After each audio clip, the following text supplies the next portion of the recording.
Chinese author Xue Mo, the one in the poster on the background. Xue Mo joins scholars, writers, translators, and thinkers from different countries for a deep international dialogue. These international dialogues are part of an ongoing cross-cultural conversation exploring literature, philosophy, spirituality, and human consciousness. If you would like to explore more of Xue Mo's works, international dialogues, and cultural projects, you can visit shop.xuemo.com. Many of Xue Mo's books in English and Chinese are available there, along with cultural and spiritual products connected to daily practice and inner growth. These conversations are not only about literature, they also explore philosophy, culture, spirituality, human nature, and the future of humanity itself. And this week's theme is from entropy to empathy. At first, this word seems completely unrelated. Entropy comes from physics, a movement toward disorder, fragmentation, and uncertainty. Empathy, however, belongs to the human heart. It speaks of understanding, compassion, connection, and warmth between people. But perhaps modern human life is exactly moving between these two forces. Externally, the world often feels increasingly chaotic, divided, and unstable. Internally, many people experience anxiety, loneliness, pressure, and emotional exhaustion. So, an important question naturally appears in the world moving toward entropy. How can human beings still preserve empathy? And how can literature, culture, and the human spirit help us move beyond inner fragmentation? And in the dialogue, Xuemo and the international scholars move from physics to literature, from suffering to transcendence, and from chaos to companionship. And perhaps through this conversation, we may rediscover something modern life is gradually losing, the ability to truly feel another human being. So let's enter this dialogue, the insights from the dialogue together, not only to discuss ideas, but also to explore what it means to remain deeply human in in an age of uncertainty. And after speaking about entropy and empathy, entropy and empathy. So today's topic, entropy and empathy. We may begin to understand that literature is not merely storytelling. True literature often emerges from the tension between chaos and transcendence.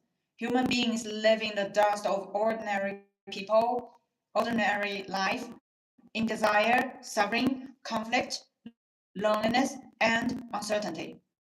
Yet at the same time, something inside us is always searching for meaning, freedom, and transcendence. Perhaps this is why great literature allows readers to suddenly recognize themselves. Because within literature, we encounter not only characters, but also our own fears, desires, wounds, struggles, and hidden longing. And in today's dialogue, Xue Mo shares a very important idea. Literature becomes powerful precisely because it moves between the mortal world and transcendence. It reflects the chaos of human life while also pointing toward something beyond that chaos. So the topic today is how literature helps us helps us see ourselves through the tension between worldliness today. How literature helps us see ourselves through the tension between through the tension between worldliness and transcendence, worldliness. Wait a second, I'm going to close.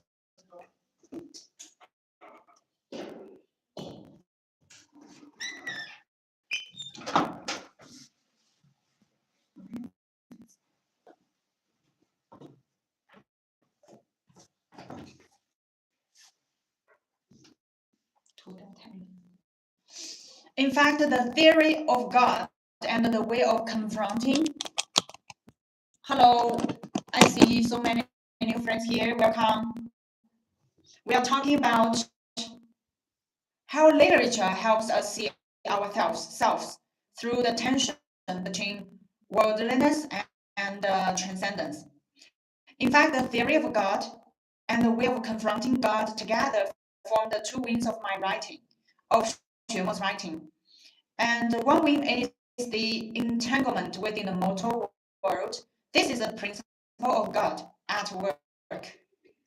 Life itself is chaotic and messy in the mortal world. And Xuemo's novels can concentrate and distill all of these experiences. And every novel becomes something that transcends ordinary time. Like the Desert Trilogy, Desert Trilogy by Xue Mo, Desert Hunters, Desert Rides and White Tide Pass. And during the reading process, readers actually encounter themselves. Everyone can find themselves somewhere within Xue Mo's work. And the faces may differ, but in essence, they may all be themselves. This is also one of the important reasons why Xue Mo's novels create such deep empathy. For example, in works like the Western Xia and the Tibetan stories, many readers feel that the cultivator is themselves or the husband is themselves. And they constantly compare characters, history, and various figures with their own lives emotionally. So even readers who have never personally experienced such things will still journey through them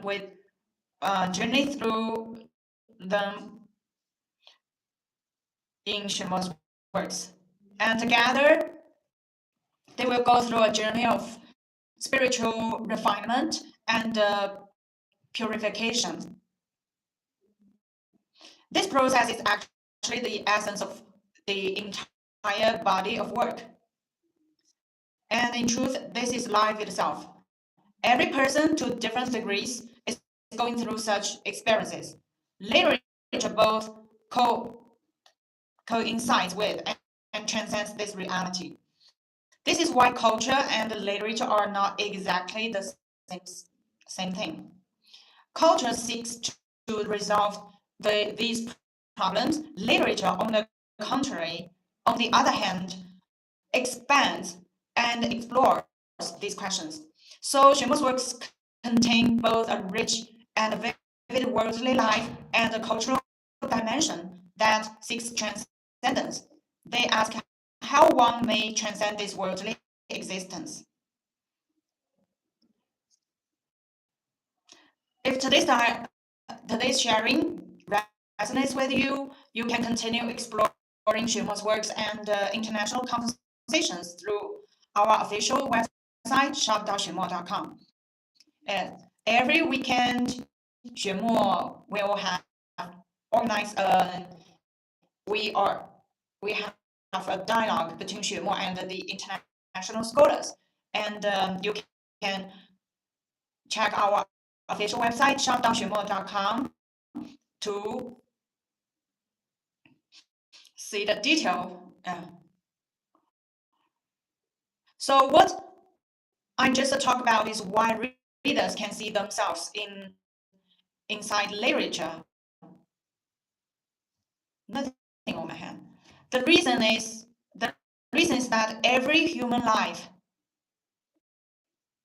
is actually moving through chaos, struggle, and transformation, and human life itself constantly moving from order toward disorder. And that is why the interpretation from the perspective of physics way was so meaningful. So we are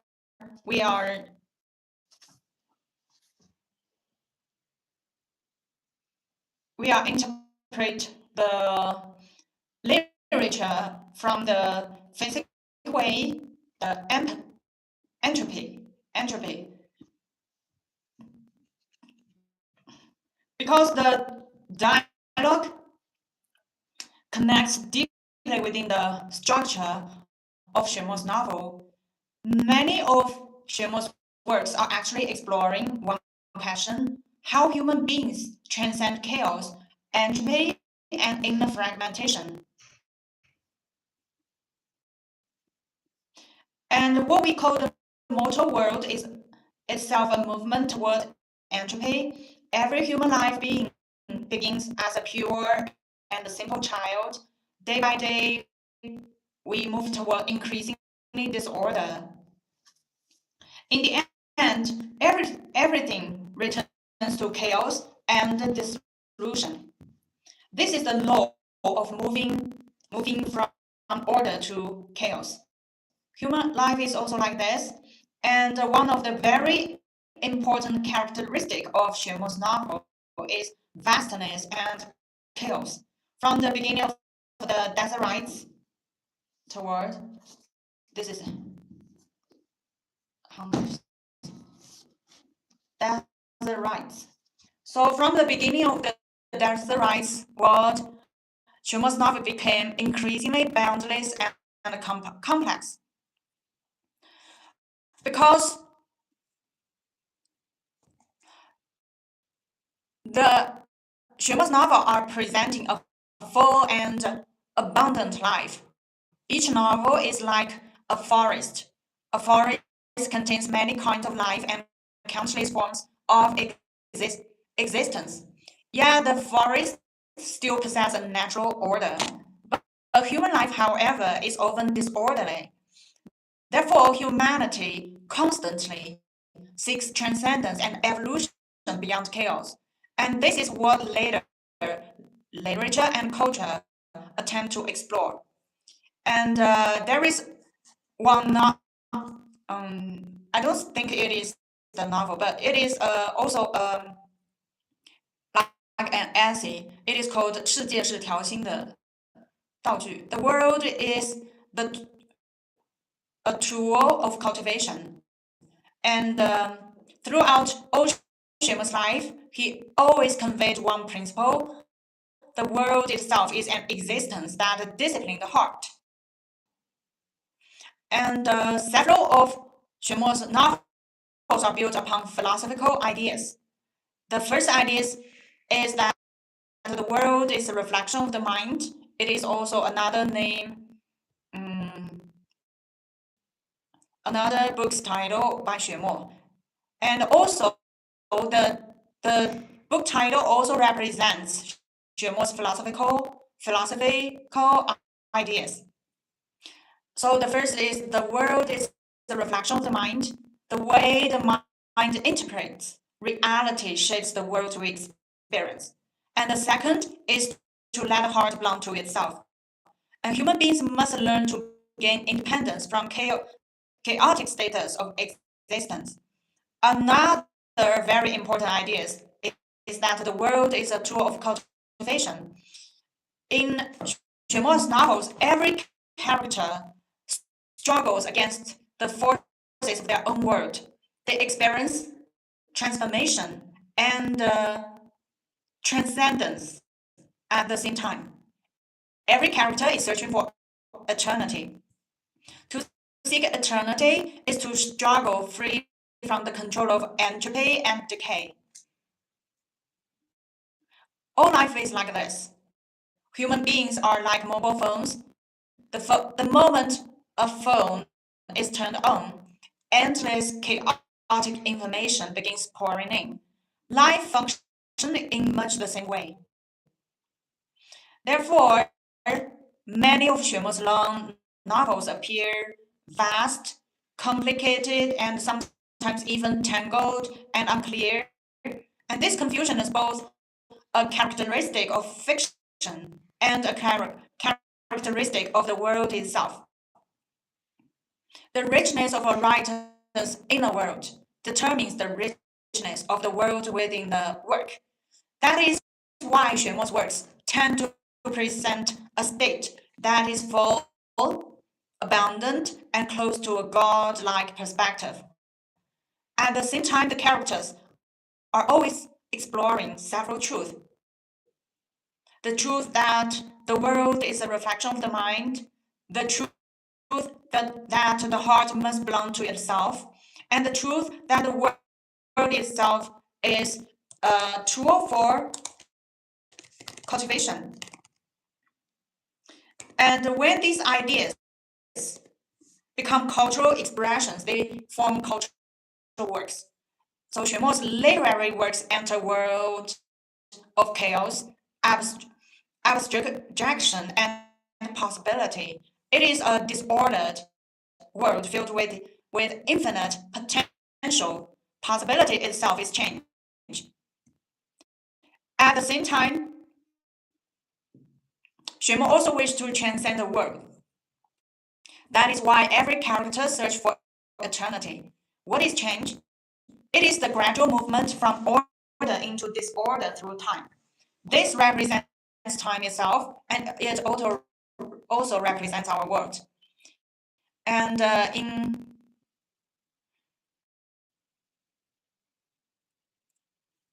Xuemo's novels, he didn't use the concept of entropy directly, but he always paid close attention to the physical world and its laws of entropy. That is why we later developed practices of purification and karmic cleansing.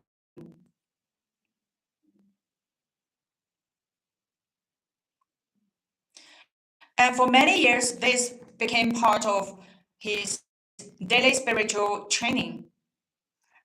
And when life moves forward transcendence, it must continually formate its chaotic state. Formating means allowing chaotic entropy to return to emptiness and clarity. That is why many characters in Xuemo's novels can achieve this state, even within the dust of the world, the mundane world. People can still attain purification and transcendence. And much of his writings is essentially searching for a breakthrough within this entropic environment, a breakthrough, a liberation, and a transcendence. And this becomes the subconscious mission of a writer once he enters such a world. Through literature and culture, and we hope to transcend such an environment.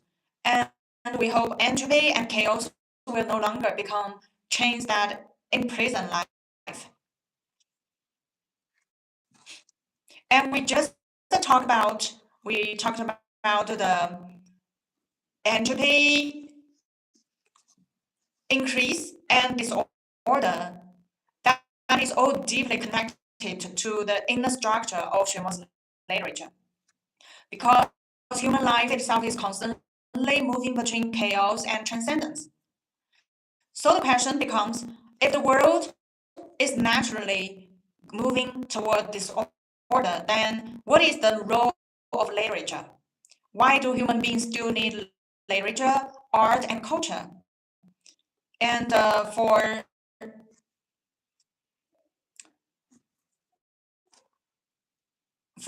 Xue Mo, literature has never been merely storytelling.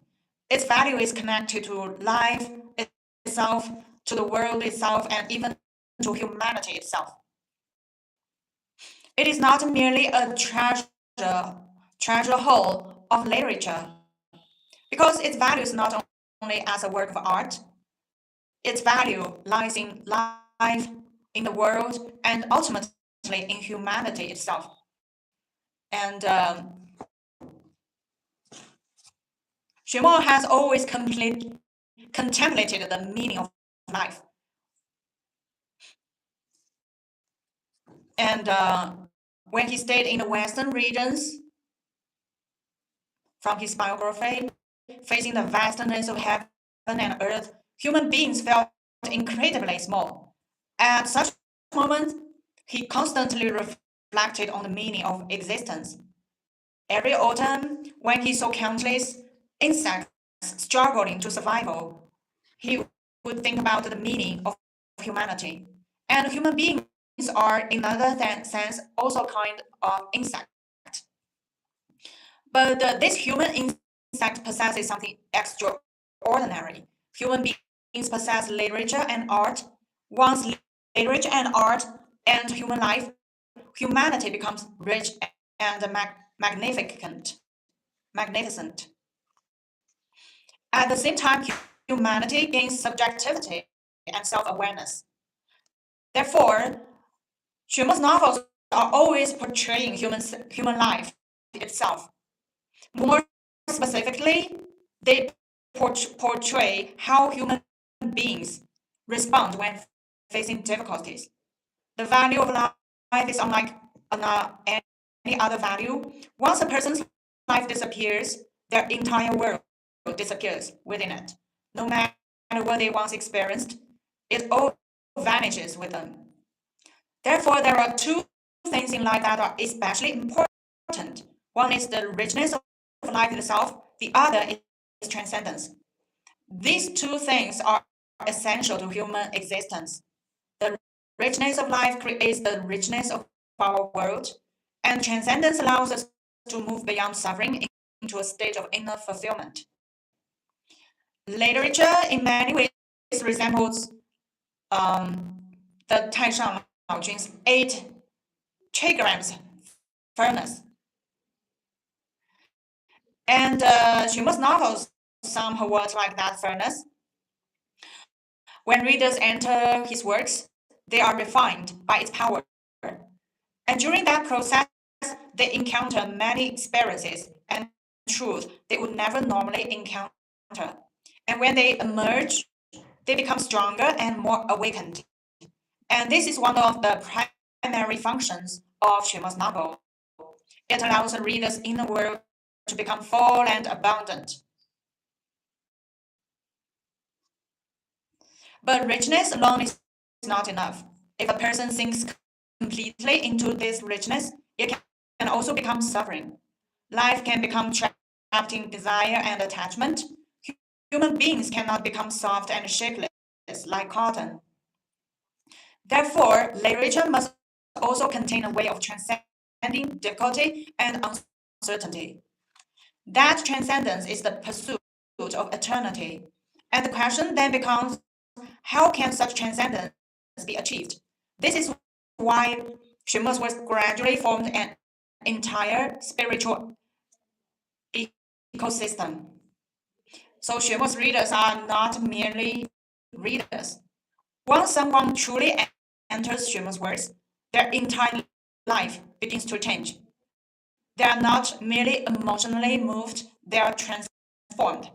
At first, the transformation comes through empathy, but slowly, as they continue reading, their life itself changes. Because they experience forces they would never encounter in ordinary life. It is like Sun Wukong entering the 8 trigrams furnace and emerging with fairy golden eyes. Their perception begins to sharpen. They gradually break through the illusion of life and eventually transcend suffering itself.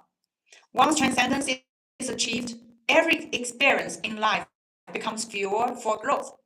At that point, the person themselves becomes a furnace of light.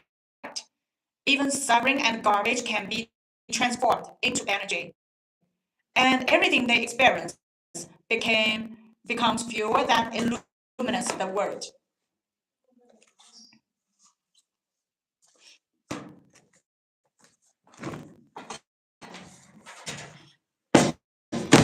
Ouch, ouch.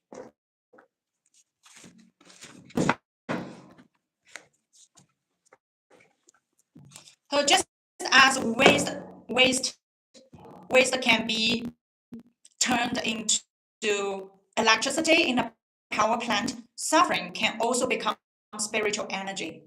That is why literature and spiritual cultivation together create a profound ecosystem.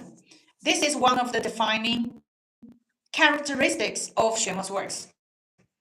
And in the end, Xuemo's works do not merely create empathy, they elevate the reader. They help readers break through the illusions of the world, and when facing difficulty and uncertainty, they help readers attain transcendence. In this way, readers themselves become a different kind of human being. That is why Xuemo's readers in China have become a unique community. Once someone enters that world, others immediately feel something different about them. They may feel warmth, sincerity, or a unique presence. Why? Because they have undergone a complete transformation through this spiritual ecosystem. But after all this transformation and transcendence, another question naturally appears. What does a person ultimately become after passing through suffering, literature, and life itself? When Xuemo was younger, his writings was filled with passion, ambition, and attachment. He cared deeply about his homeland, history, identity, and literary pursuit. But as life continues, something inside the person slowly changes. After a certain age, literature is no longer only about expression and achievement. It gradually becomes something quieter and gentler. And perhaps in the end, what truly remains is simply companionship.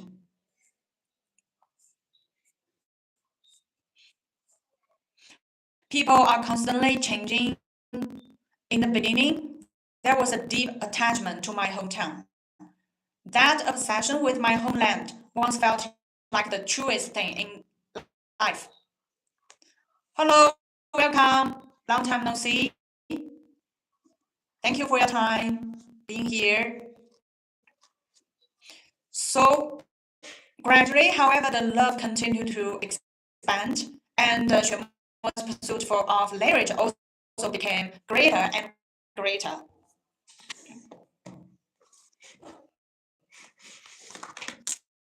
At first, Xuemo's writing focused on Chinese farmers and rural China, trying to preserve an era through literature. But gradually, his heart began moving elsewhere. The things he wrote now are no longer the same. After turning 60, his understanding of life changed profoundly.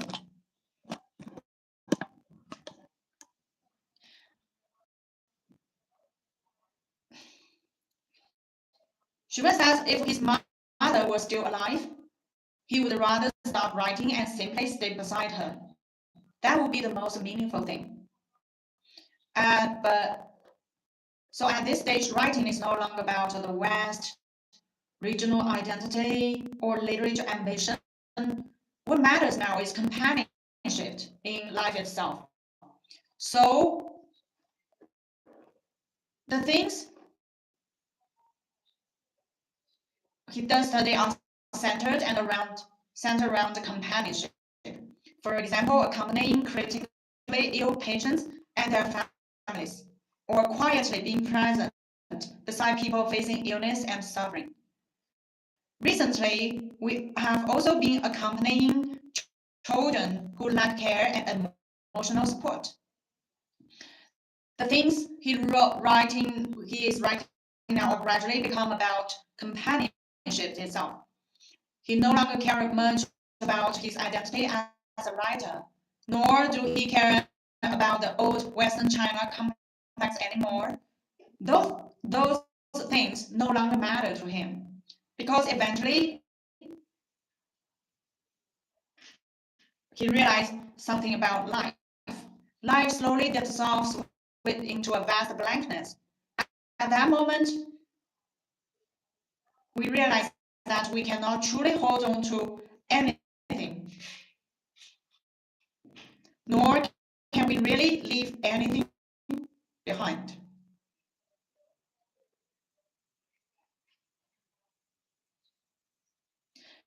And perhaps we no longer even wish to leave anything behind. We simply hope to accompany those who need companionship or accompany the people we genuinely wish to accompany. That alone is enough.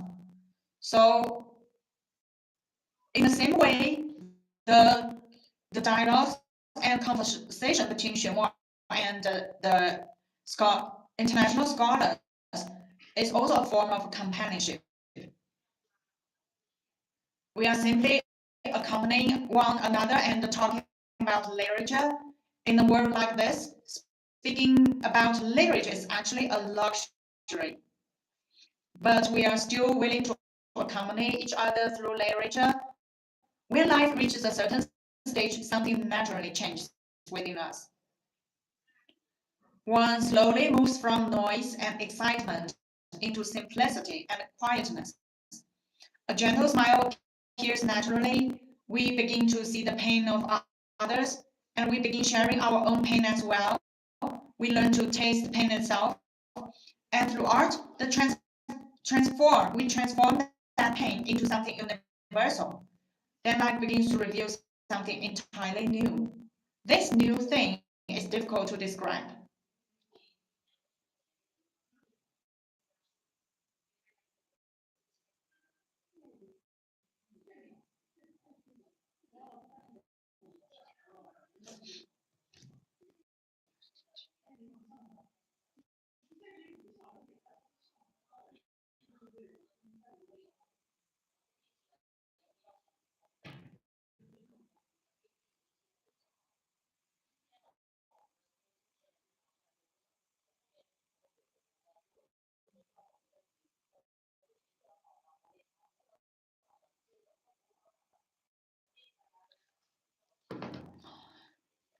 Uh, and Xuemo says sometimes between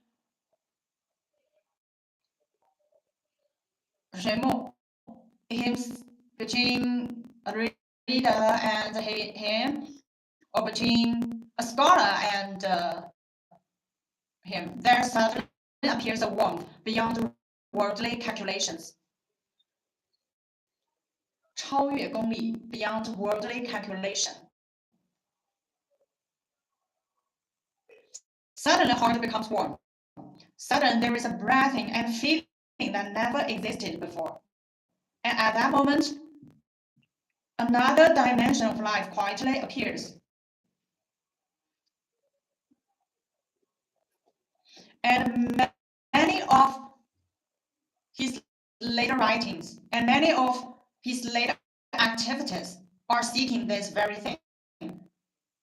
Xuemo accompany others and others accompany Xuemo. And together we quietly observe the changes lie beneath heaven and earth. At this stage, his literature no longer cares about many external things. What matters most is the companionship of the distant and the sincere friends. Within that companionship, we may finally experience something we never found in the early pursuits. And after passing through everything, the innate purity of literature and the heart quietly emerges. And perhaps in the end, only this remains. Perhaps this is the only thing truly left in life. And perhaps after experiencing companionship, suffering, and the changes of life,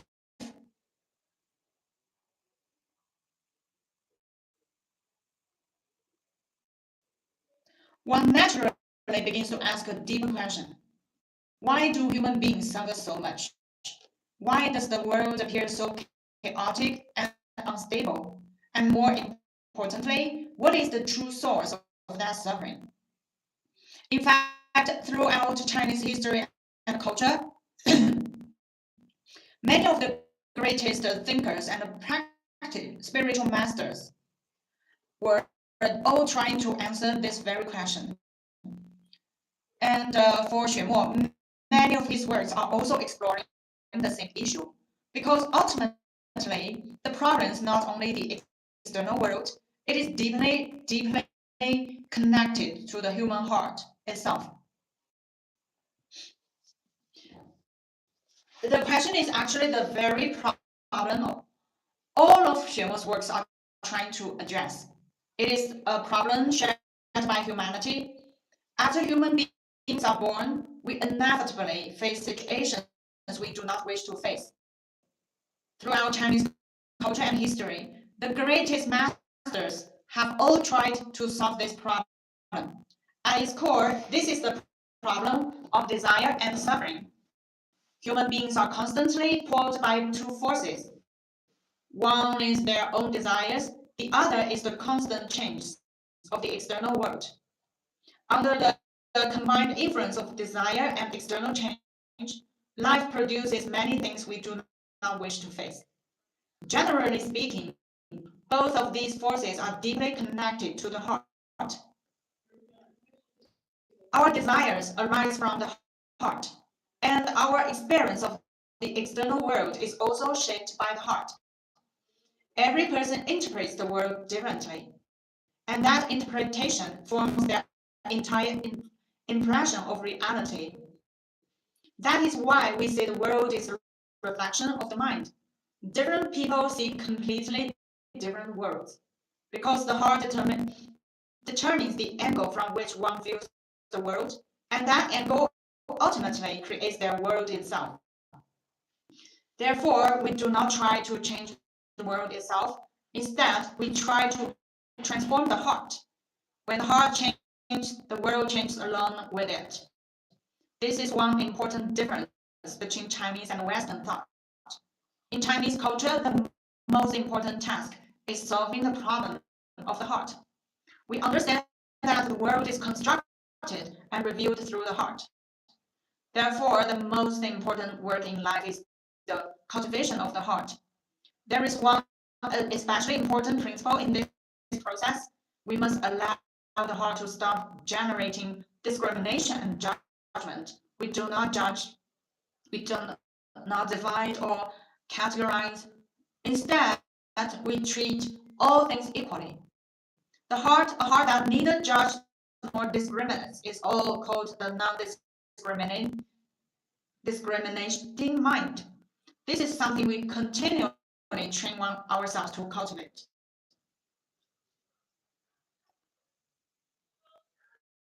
We train the heart to become like a mirror reflecting the world.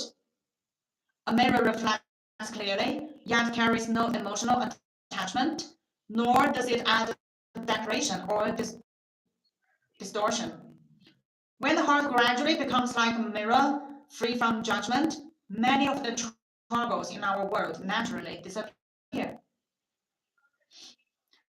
And recently, there is a little dog in our academy, and this little dog is incredibly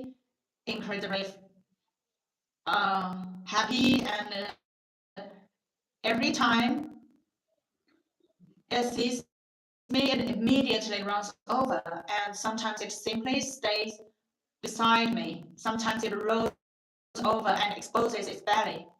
Whenever it reveals that soft and vulnerable belly, I feel something deeply moved inside. And you know, when Xue Mo faces the readers, it is actually the same way. Every time Xue Mo reveals his own most vulnerable belly to readers, it becomes a work of literature. That is the truth. So perhaps more than anything else, we need the courage to reveal our vulnerability. There is no need to always appear so hard. There is no need to always appear so great. There is no need to always appear so powerful or successful. Very often, true strength is actually a kind of softness. It is the willingness to reveal parts of ourselves that we have never shown before, whether in literature or in culture.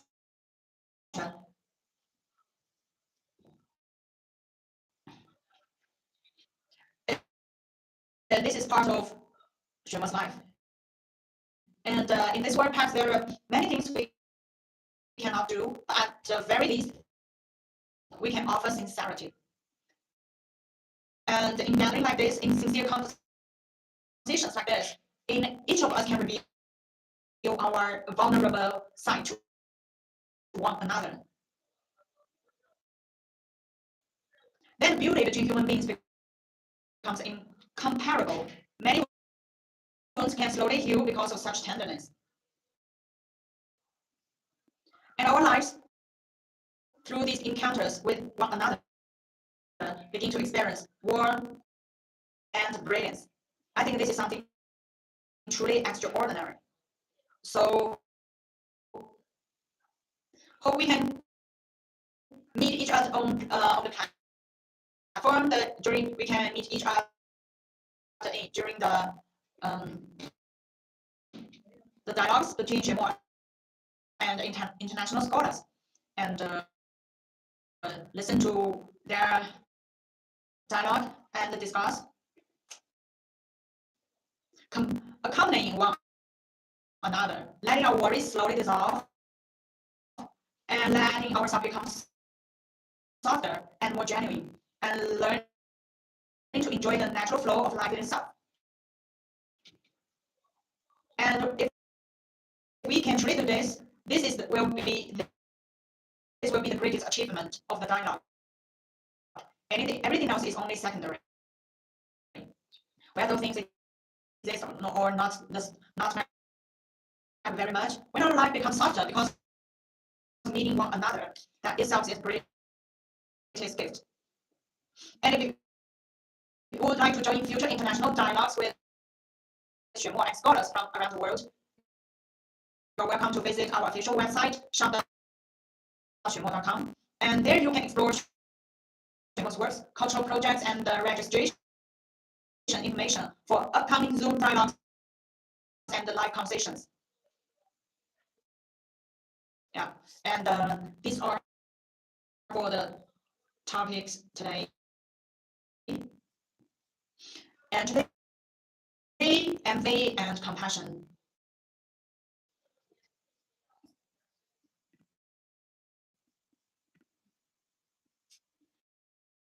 And next, I'd like to share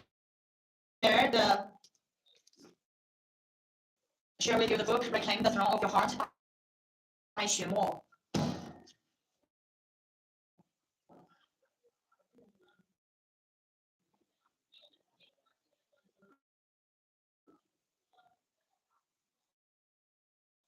Reclaim the throne of your heart.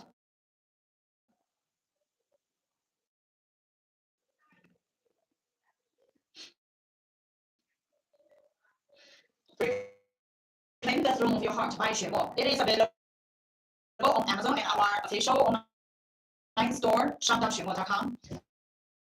So, what is the mind? Throughout history, the sages and the masters have written countless volumes about the heart.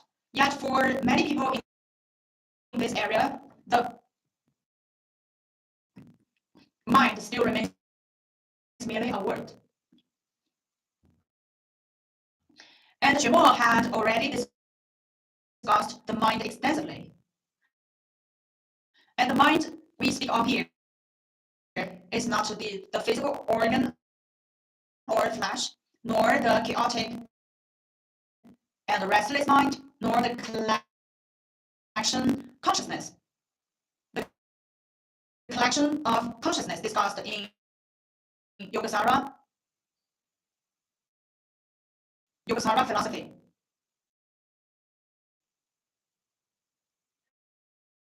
Rather, it is the subjectivity of the human being. Only a mind that can govern itself truly belongs to us. The mind can be divided into two kinds: the true mind and the deluded mind. The mind that is genuinely self-governing is called the true mind. The that lacks autonomy is called the deluded mind. When the tides of the age surge forward, wave after wave, many people are unable to remain self-governing, and their minds fluctuate with according to the value system of the era and are swept away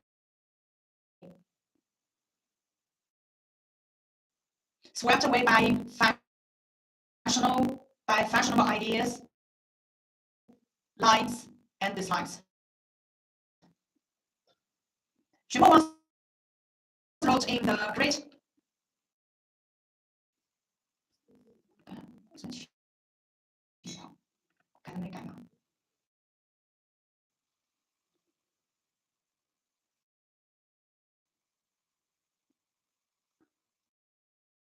这个改了，那先删了。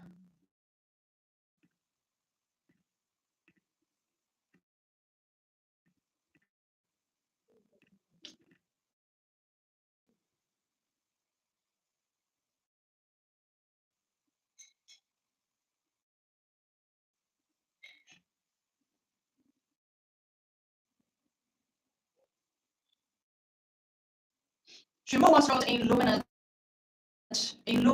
Mahamudra, the essence of practice. You may open your eyes and witness the smoke and slaughter spread across the world. You may turn on the television and see the bodies of children mutilated by terror and violence. You may look around and question those who have lost the sanctuary of their souls. You may calm your spirit and search for the greedy dream that torment your own soul. Without doubt, you, I, and all people need a cool and refreshing wind. A trace of the smile of wisdom. A touch of serene transcendence, and a measure of gentle tolerance. And when we speak of letting the mind belong to yourself, we mean cultivating a mind that is capable of self-mastery. Xuemo has spent 20 years in retreat, practicing the luminous Mahamudra of Shampakaku lineage before he could truly say that he possessed a cool and clear mind that genuinely belonged to himself. What this book presents are some of his realizations from that path of practice. And this book will certainly provide for those who don't have the opportunity and time to enter retreat. This book can offer a reference, a spark of inspiration, and revealing another possibility of awakening. Although the perspectives in this book originates from religious wisdom, they also transcend religion. For people today who are trapped in anxiety and suffering, they can certainly play a positive role. Among Xuemo's students, there have been those suffering from terminal illness,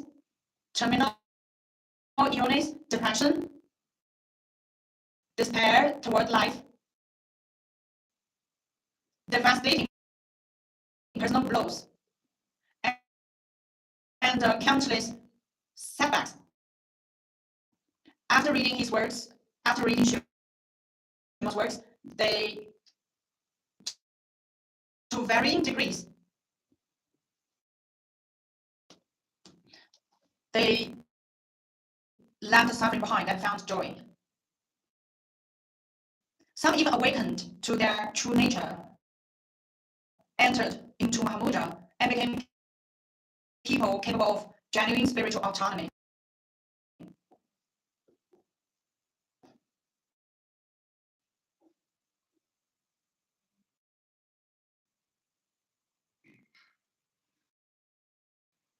Why Xue Mo named this series spiritual yogas is that his writings embody the spirit of self-mastery that he advocated. If Xue Mo was a computer equipped with a wisdom program, and you were another computer in need of such a wisdom program, then his words would be the data cable between you. The transmission of data between you takes place through language. This is also why many readers, simply by reading Xuemo's books, have been able to free themselves from much suffering. Throughout Chinese history, there have also been many people who attained awakening simply by chanting scriptures. The principle is the same. One master once said that for the one who has realized the emptiness, the words flowing forth from that realization are equivalent to the Dharma body of the Buddha, expanding the teachings. This is what is meant by the wisdom Dhammakaya, the wisdom Dhammakaya manifesting in the form of words. And of course, friends, with the proper affinity, may further study the Mahamudra Yoga of the Shambhakagu lineage, which is praised as being as pure as gold. And 20 years ago, when Xuemo first entered the Shambhakagu lineage tradition, he was astonished by its profundity and vastness and profundity. After 20 years cultivation, rigorous practice,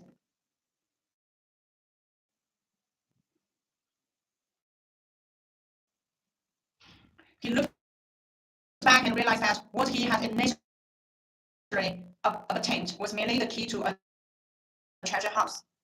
Without those 20 years of realization and cultivation, the key would remain only a key. And with those 20 years of practice, he was finally able to enter the treasure house and discover its craftiness. And this is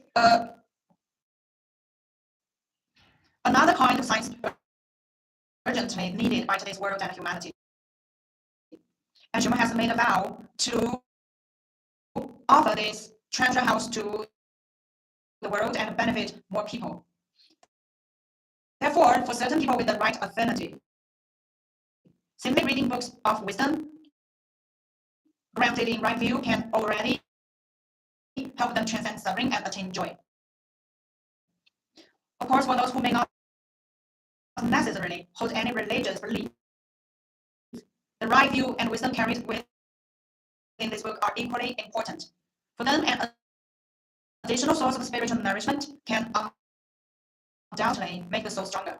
For ordinary practitioners of yoga, the right view presented here in the book will serve as a supportive condition for their cultivation. One must understand that any practice without right view can never reach true fulfillment. So, Reclaim the Throne of Your Heart by Xue Mo, available on Amazon and also available on our official web online store, shop.xuemo.com. I'm so hungry.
Hi, hello, Jake. Hello, welcome.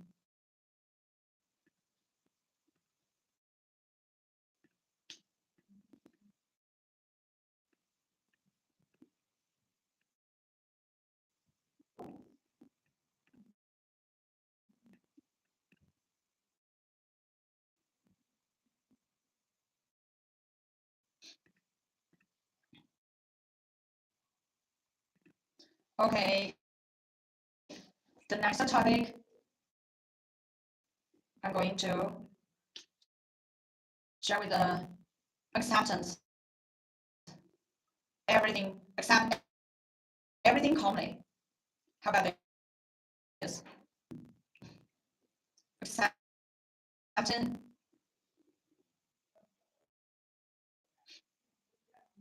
So, how can a human being remain peaceful and awake, even in the face of uncertainty? Xuemo says that the world itself is a training ground for the heart. Everything we encounter can become part of our cultivation. And when people speak about spiritual practice, many imagine escaping from life, avoiding suffering, or finding permanent peace. But true wisdom is not about escaping reality. True wisdom is learning how to face reality completely. So today's topic is accept everything calmly. And the topic is not only about illness, pain, or death. It is about how human beings face uncertainty itself. Many people become confident when life is smooth, but collapse when suffering arrives. Why? Because we are often trained to pursue comfort, but not trained to understand life. And Xue Mo reminds us that the world itself is a training ground for the heart and mind. Everything we encounter, success, failure, illness, relationships, gain or loss, can become part of our awakening, especially illness. Most people fear illness because illness forces us to confront impermanence directly. But sometimes suffering changes a person more deeply than comfort ever could. A serious illness can suddenly make a proud person humble.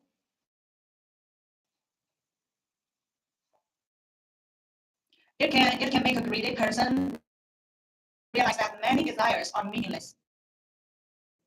It can even awaken compassion and wisdom that never appeared before. This doesn't mean suffering itself is beautiful. It means that human beings still have the ability to awaken within suffering. And Xue Mo also talks about formation, existence, decay, and emptiness.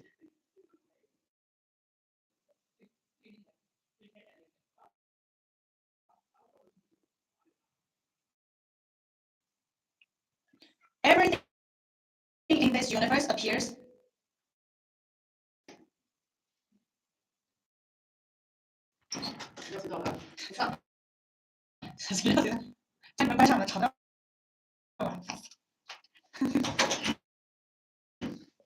So in this sharing, Xuemo also talks about formation, existence, decay, and emptiness.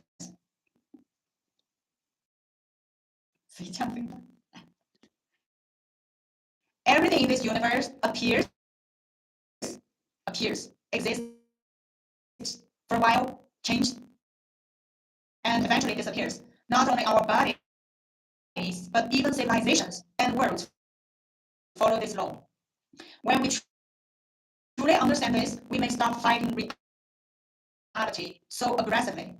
And perhaps we can begin to face life with greater calmness and clarity.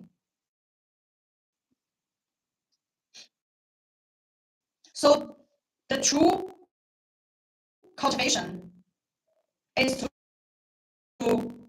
to the true cultivation is to practice within daily life, beginning with every word, every action, and even every single thought. It is a kind of wisdom for living, wisdom that anyone who wishes to refine their character, regardless of whether they have religious beliefs, can put into practice.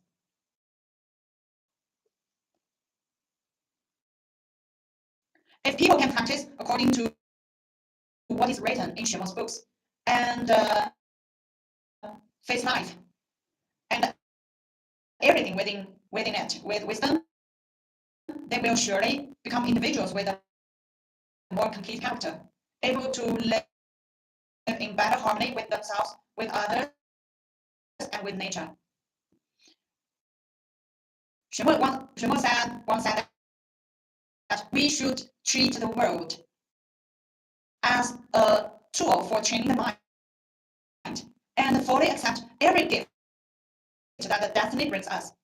This applies. This applies when facing wealth and honor, and it also applies when facing pain and illness.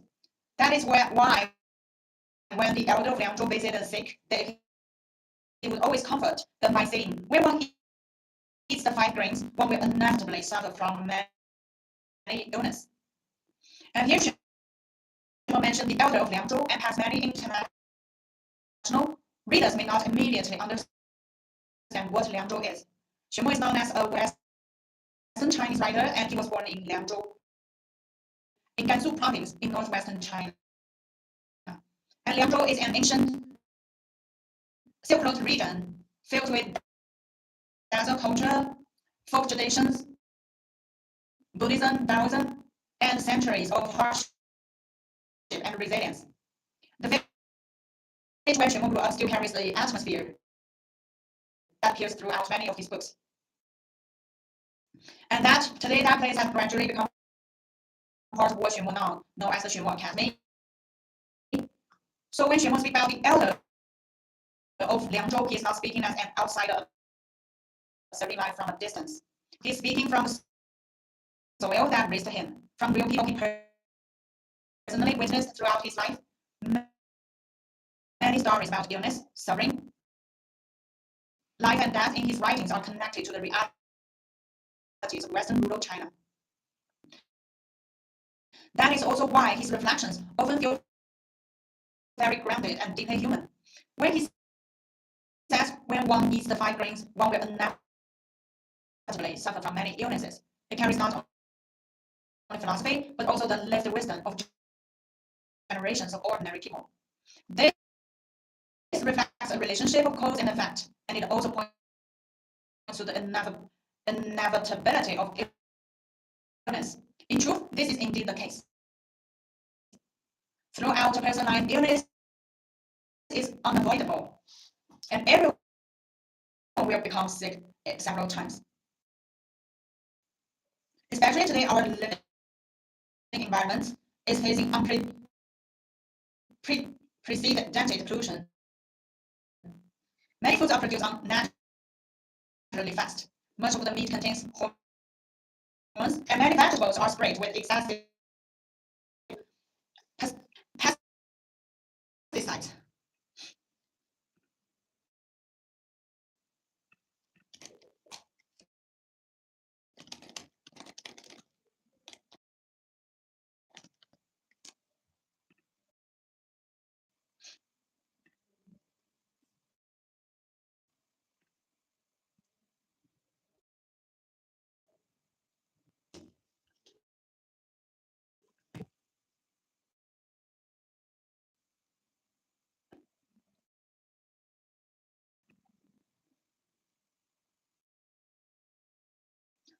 Hello, welcome. We are sharing the insights from Xue Mo's books.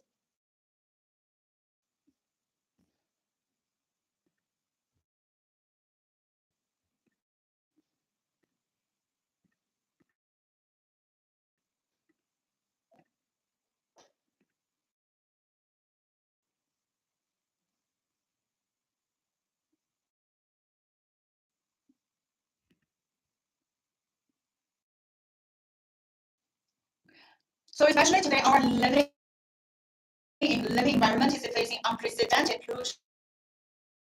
Many foods are produced unnaturally fast. Much of the meat contains hormones, and many vegetables are sprayed with excessive pesticides. And the probability of getting sick is far greater than it was for people in ancient times. Even our ancestors said, when one eats the 5 grains, one will suffer from many illnesses. So how much more true is this for modern people like us? And many diseases that they are things our ancestors have never been even heard of. So if one is unfortunate enough to become ill, what should one do? Xue Mo once said that a person's dignity is revealed in how they face suffering, such as illness, pain, life, and death.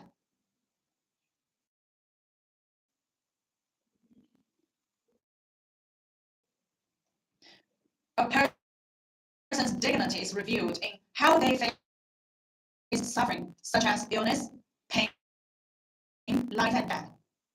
Illness, pain, life, and death.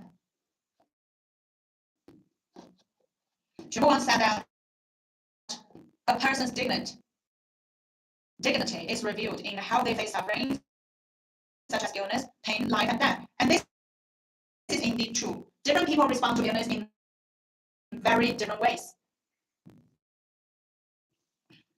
Some complain against heaven and blame everyone around them, as though the whole world has wronged them. Some fall into self-pity, believing themselves to be miserable, remaining gloomy day after day. Some people even carry this attitude of self-pity without being sick at all. Others simply give up on themselves, abandoning every chance to save themselves and drifting helplessly from one form of suffering into another. Therefore, one must understand that everything is impermanent. Not only the physical body, but even this world and this universe are impermanent. All things are subject to the cycle. All things are subject.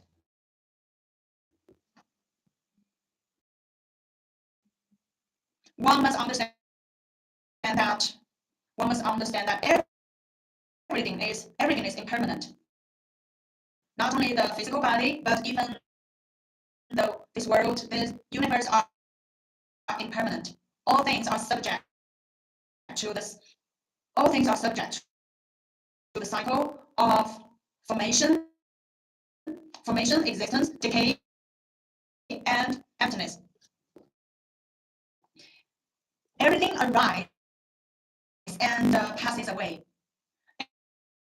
Everything arises and passes away according to causes and conditions, whether it is the world emotions or the material world.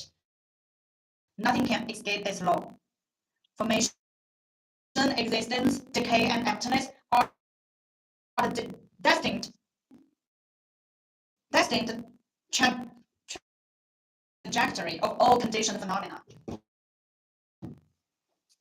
情世界、气世界，怎么来念一下？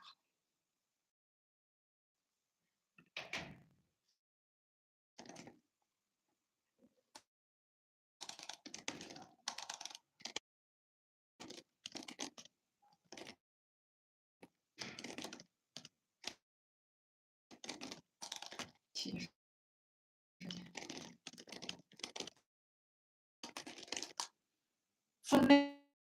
Formation, existence, decay, and emptiness. 沉住坏空. All things are subject to the cycle of emotion. The sentient world. The world of sentient beings. The living world. The sentient world. The sentient world and the material 有情世界和气世界. The sentient world and the material world. The sentient world or the material world, nothing can escape this law. Formation, existence, decay, and emptiness are the destined trajectory of all conditioned phenomena. 命运轨迹 destined.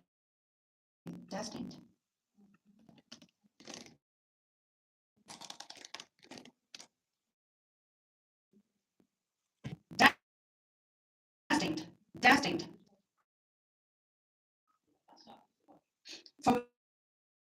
Formation, existence, decay, and emptiness are the destined trajectory of all conditioned phenomena.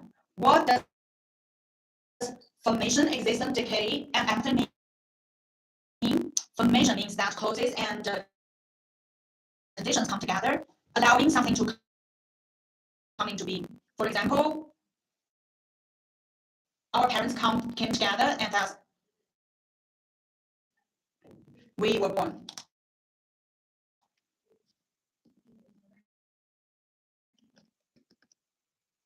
Sentient world. Existence means that the causes and existence composing a thing have not yet dispersed, so the thing continues to exist. For instance, we grow up day by day and gradually enter adulthood, and this stage appears relatively stable, but it is actually very brief because causes and conditions are constantly changing.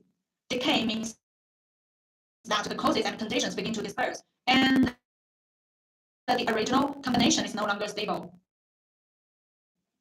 For example, we gradually grow old and move day by day toward death, just as strength weakens and an apple slowly rots.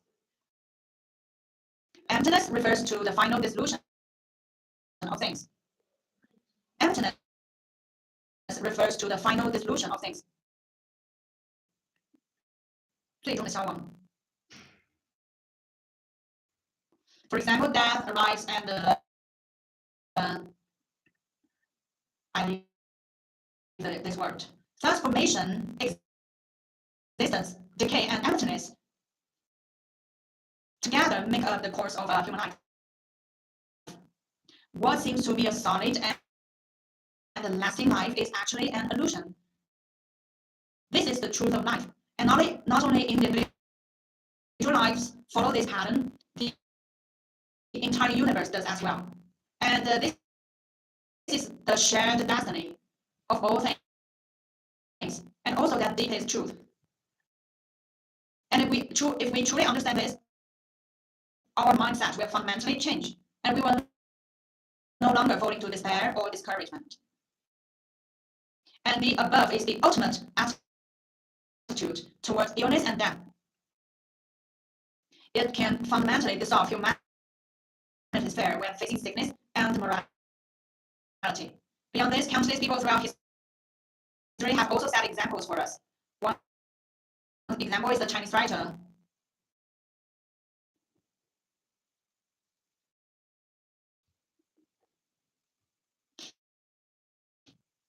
Okay. This is the last topic I am sharing here. Accept everything calmly. By the end of my live stream, I will introduce the Xuemo's work, Reclaim the Throne of Your Heart. So, what is the heart?